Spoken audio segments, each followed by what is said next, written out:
In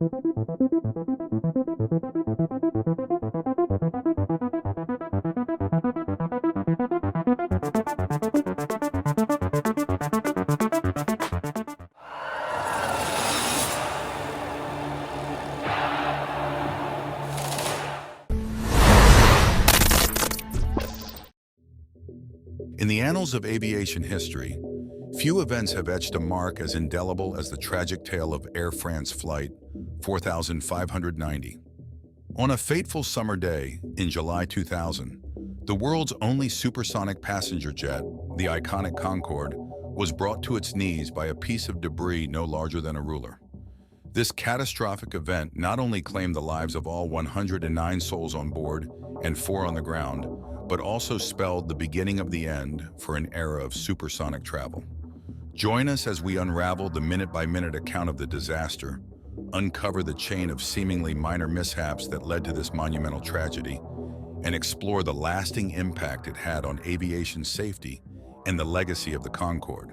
This is the story of Air France Flight 4590, a testament to how small things can lead to big consequences.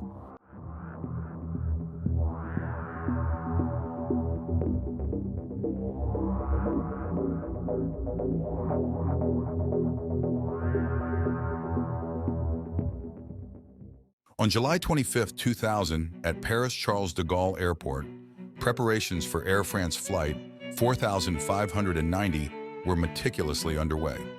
Ground crews conducted routine checks on the Concorde, ensuring that the aircraft was ready for its transatlantic journey to New York City's John F. Kennedy International Airport. Passengers, eager for the unique experience of supersonic travel, boarded the sleek Delta-wing jet, unaware of the tragedy that lay ahead. As final inspections concluded and fuel tanks were topped off, the flight crew prepared for takeoff, following standard procedures. The Concorde, a symbol of speed and luxury, awaited its signal to embark on what would become its final, ill-fated voyage. Air France Flight 4590, call sign AF 4590, was set to embark on a swift journey from Paris Charles de Gaulle Airport, CDG, to John F. Kennedy International Airport, Orange, JFK, in New York City on July 25, 2000. The flight path was designed to cover approximately 5,800 kilometers, about 3,600 miles, across the Atlantic Ocean, leveraging the Concorde's extraordinary speed to make the crossing in just around 3.5 hours. Paris Charles de Gaulle Airport, CDG, named after the renowned French general and president, is one of the busiest and largest airports in Europe. Located approximately 25 kilometers northeast of Paris, CDG serves as a major international hub, connecting millions of passengers to destinations across the globe. Known for its modern architecture and extensive facilities, the airport boasts 3 sprawling terminals, equipped with a plethora of amenities including shopping, dining, and lounges to accommodate travelers. As a key base for Air France, CDG plays a pivotal role in global aviation, offering seamless connections and state-of-the-art services that cater to both leisure and business travelers. Air France, the national carrier of France, stands as one of the world's most prominent and prestigious airlines. Founded in 1933, it has grown into a global leader in air travel, renowned for its commitment to safety, innovation, and exceptional service. With its primary hub at Paris Charles de Gaulle Airport, Air France operates an extensive network of routes, connecting over 200 destinations across 5 continents. The airline is a founding member of the SkyTeam Alliance, enhancing its reach and offering passengers seamless travel experiences.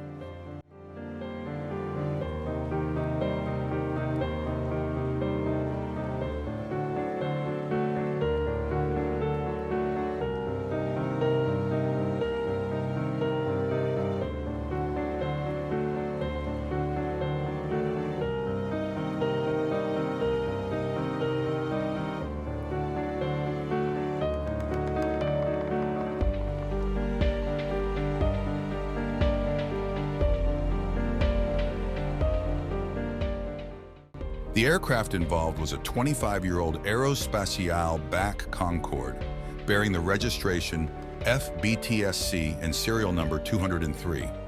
It first took to the skies on January 31, 1975, initially registered as FWTSC during testing. Leased to Air France on January 6, 1976, it became a full-time member of the Air France fleet in 1980. The Concorde was powered by 4 Rolls-Royce Olympus, 593 610th turbojet engines, each equipped with reheat. Its most recent scheduled maintenance occurred on July 21, 2000, just 4 days before the accident, with no issues reported. Before this flight, the aircraft had accumulated 11,989 flight hours and completed 4,873 takeoff and landing cycles. The Concorde, a joint development by Aerospatiale and the British Aircraft Corporation, was a marvel of aviation engineering, representing the pinnacle of supersonic passenger travel. Introduced in 1976, this sleek, delta-winged aircraft could cruise at speeds of Mach 2, over twice the speed of sound, reducing transatlantic flight times to around 3.5 hours. With its slender fuselage and distinctive nose cone, the Concorde was not only a feat of speed, but also an icon of elegance and luxury.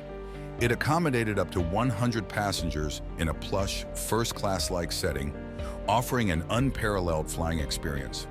Operating mainly with British Airways and Air France, the Concorde became a symbol of technological progress and a status symbol for its passengers. The cockpit crew consisted of Captain Christian Marty, age 54. Captain Marty had been with Air France since 1967, accumulating 13,477 flight hours, including 317 hours on the Concorde. He had also piloted the Boeing 727, 737, and the Airbus A300, A320, and A340. First Officer Jean Marcotte, age 50. First Officer Marcotte had joined Air France in 1971 and had 10,035 flight hours, with 2,698 hours on the Concorde.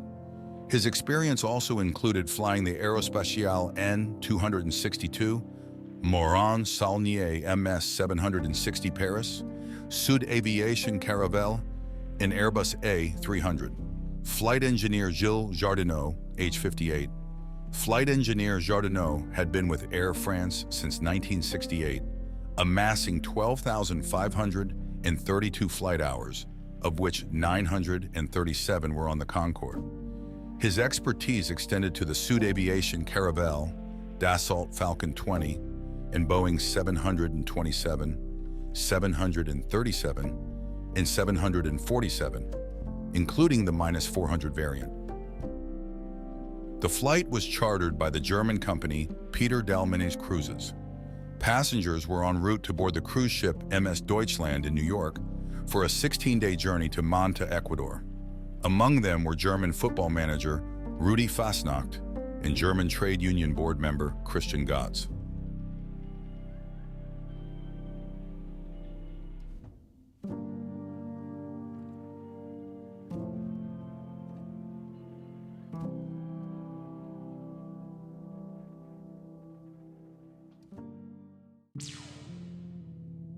The wind at the airport that day was light and variable. As the cockpit crew lined up on runway 26R, they were informed of an 8-knot, 15 kilometers per h, 9 miles per hour, tailwind.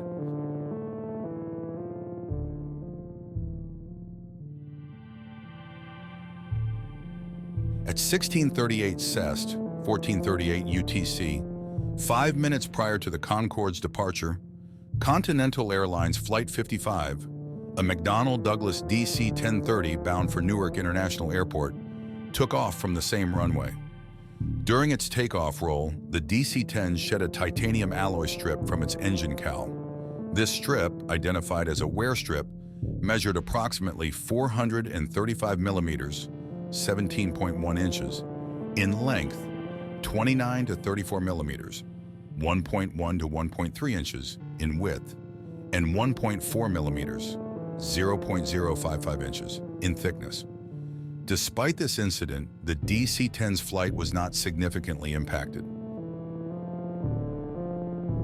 After Continental Airlines Flight 55 took off into the sky, Air France Flight 4590 also received clearance from ATC to take off immediately thereafter. The aircraft began accelerating down the runway, everything appearing normal. The 5 powerful engines quickly propelled the supersonic jet to high speeds, preparing it to soar into the sky. At 16:42, during its takeoff run at a speed of 185 miles per hour, 300 kilometers per h, the Concorde struck the debris of Continental Airlines Flight 55, resulting in damage. The debris cut the right front tire number 2, of its left main wheel bogie and propelled a large piece of tire debris, weighing 4.5 kilograms or 9.9 pounds, into the underside of the left wing at an estimated velocity of 140 meters per second, 270 knots, 500.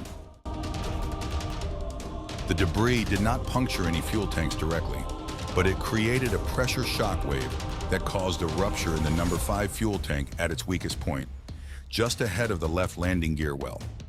Fuel began leaking from the wing's underside and likely ignited, possibly due to an electric arc in the landing gear bay, caused by debris cutting the landing gear wire, or contact with hot engine components. Engines 1 and 2 experienced surges and complete power loss, possibly from ingesting hot gases, both engines, and tire debris, engine 1 only. Engine 1 gradually recovered over several seconds. A significant flame plume emerged, prompting the flight engineer to shut down engine 2 following a fire warning and the captain's directive. The plane couldn't accelerate or climb properly with 3 engines, as damage to the landing gear bay door prevented the undercarriage from retracting. As the brief flight continued, the fire caused severe damage to the inner elevon of the left wing, leading it to disintegrate from extreme heat. Engine number 1 surged but failed to fully recover, and the aircraft's right wing lifted due to uneven thrust, causing a bank of over 100 degrees. The crew reduced power on engines 3 and 4 to level the aircraft, but deceleration led to loss of control and ultimately a stall. The passenger cabin began to panic. Almost everyone could not contain themselves as they witnessed the flames through the windows.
The jet collided with a hotel in nearby Gonesse just 2 minutes after takeoff.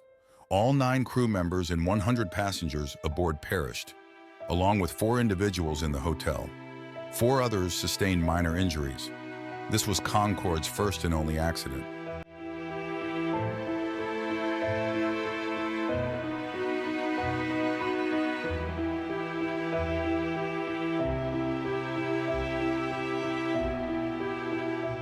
Shortly after the crash, all Air France Concordes were grounded for an investigation into the incident and potential solutions. Air France's Concorde operations had been financially challenging, maintained partly out of national pride, contrasting with British Airways, which claimed profitability. Despite this, British Airways Concorde operations resumed commercial service on November 7, 2001, following a £17 million safety enhancement program. Air France retired its fleet between May and October 2003, with British Airways following suit. The investigation into the incident was led by France's Bureau of Inquiry and Analysis for Civil Aviation Safety, BEA. It revealed that the aircraft was overloaded by 810 kilograms, 1,790 pounds, above its maximum safe takeoff weight and exceeded its structural weight limit. Additionally, the aircraft's center of gravity was beyond the permissible limit due to fuel transfer during taxiing, with the number 5 wing tank overly filled.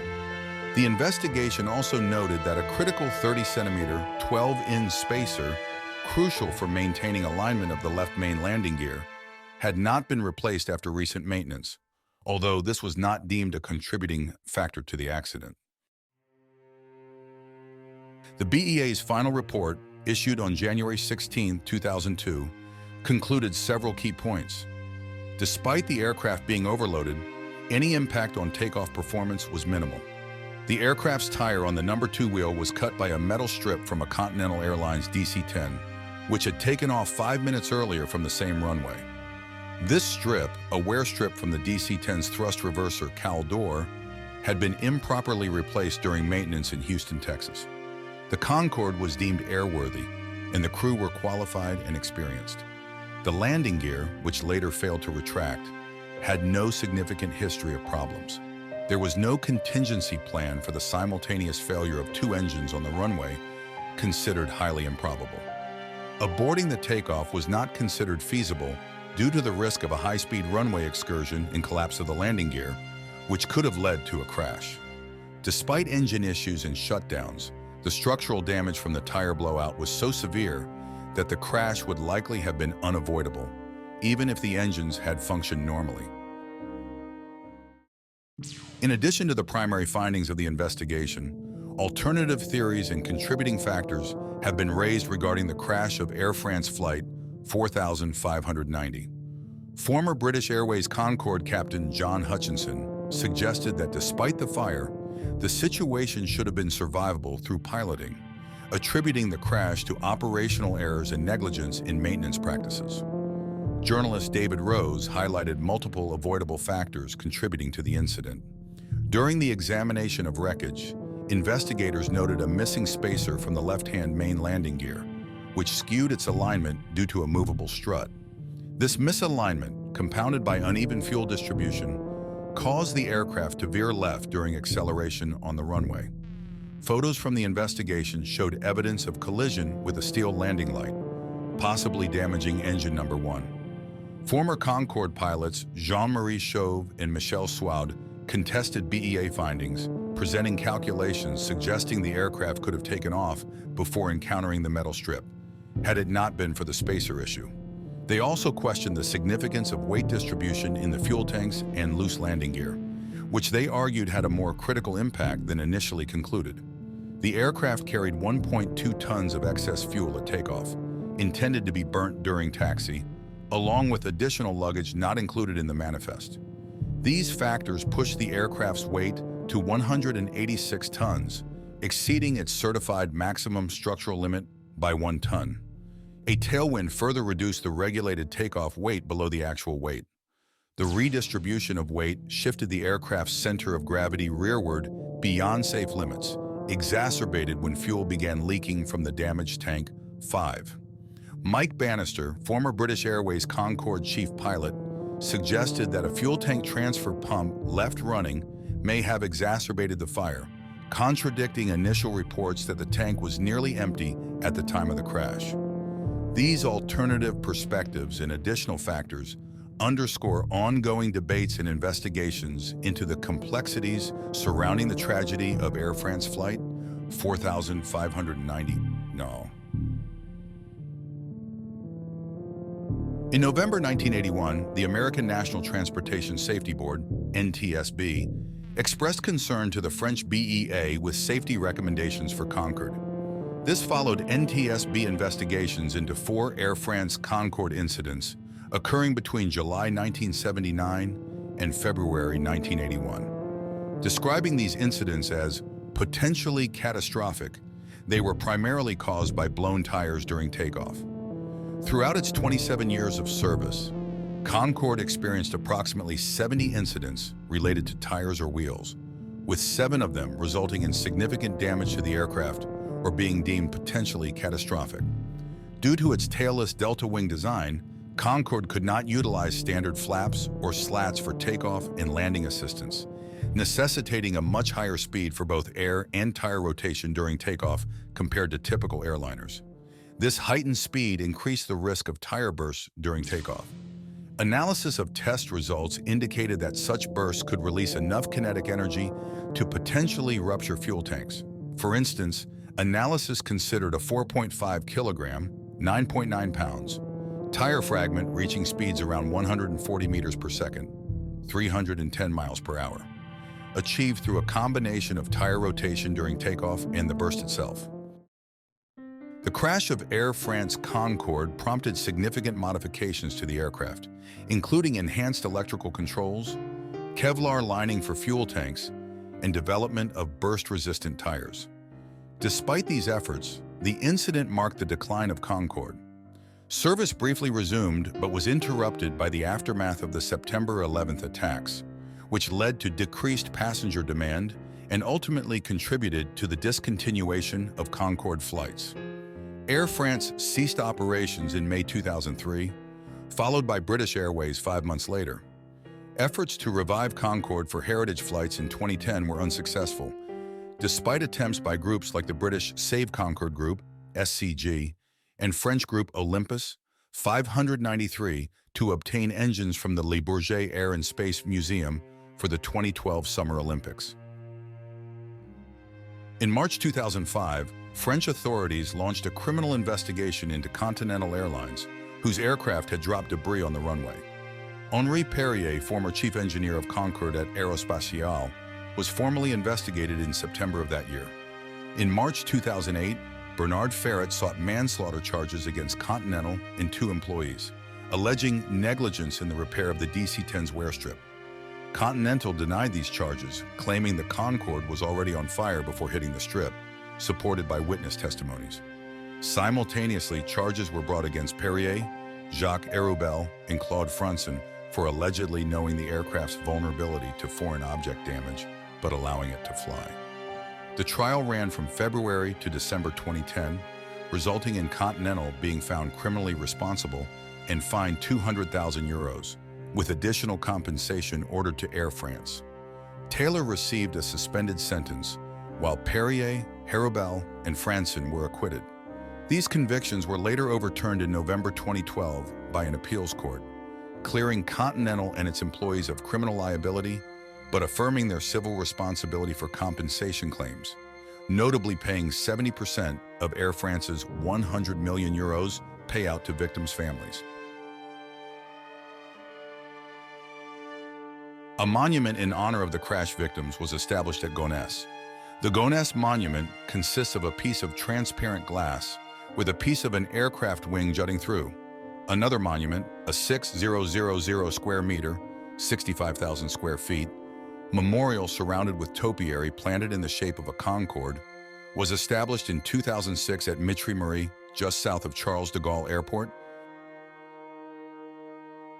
The Concorde involved in the crash was prominently featured in the film The Concorde, Airport, 79.